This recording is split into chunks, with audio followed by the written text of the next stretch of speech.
Hello everyone, my name is MK and here is a new video tutorial on Waze vs Uber navigation. This video focuses on the navigation side of both apps. On the left we have Waze, while on the right hand side we have Uber with the customer address. We will talk about a lot of stuff, so let's jump right into it. Waze suggests it will take 12 minutes to arrive, while Uber suggests a 10-minute journey, while the distance in both is the same. On the screen, Waze has a few options, including the bottom slide menu where you can add a stop and find nearby places, while the speedometer is on the bottom left on both.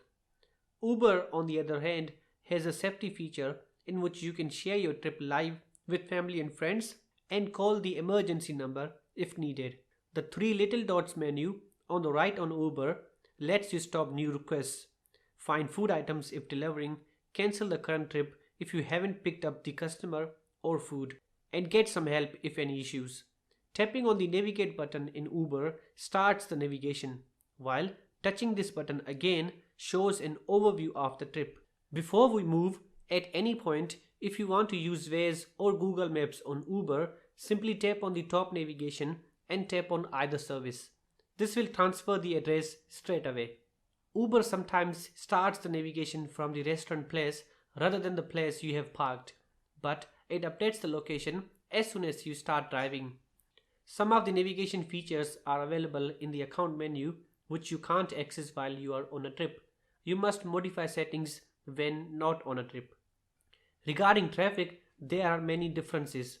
It's unknown where Uber gets traffic data, as they never comment on traffic, while I believe that it gets data from Google, as it uses Google's API to show the maps data on the app. Waze, on the contrary, relies on users to report data.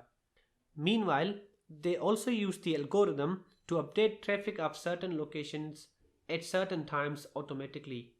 Going back to Uber, it has an issue of not updating traffic very often. If a road turns to red, then it will stay as red for a long time. I see this issue in almost every trip. The road will be in red even though there are not so many cars.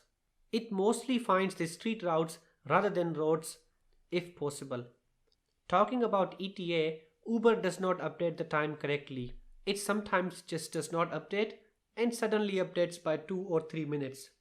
Waze, on the other hand, is more accurate on ETA. On the interface on Waze, there is an option to play music without too much effort. This feature works with apps such as YouTube Music and Spotify and lets you play songs straight away. The next thing I want to talk about is the speedometer. Both offer this feature and I believe Waze is more accurate. The speed in both apps compared to the actual speed is 1 to 2 km an hour lower, while Uber only shows you the current speed when you exceed the speed zone plus saved speed warning in the account settings. For example, in our case, it's after we exceed 10 km an hour after the speed zone.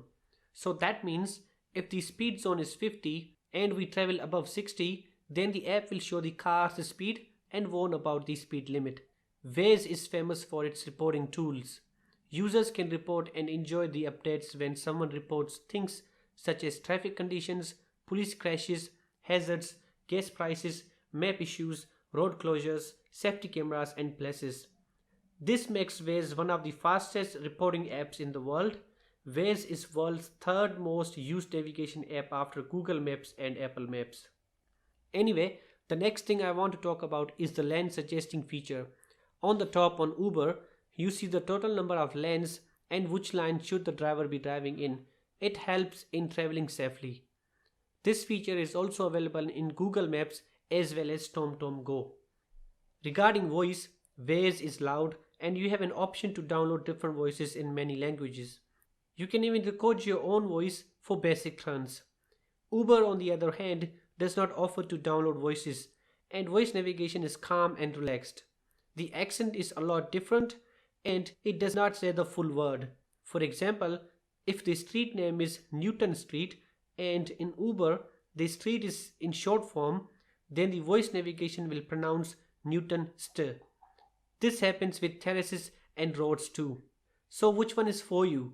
Regarding reports and stuff, Waze is of course better. But it does not mean that the data is authentic all the time. Uber has a built-in feature which can save you time and battery life, as if you use Waze, Uber will still run in the background. If you know your way around, then stick with Uber. While for a new driver, Waze is a perfect choice. Anyway, thanks a lot for watching Waze versus Uber navigation. If you want to learn more about Uber, you can check out my other tutorial dedicated to Uber driver app. I hope this video helped. Please like and share this video and subscribe to my channel for more videos about Android and iOS.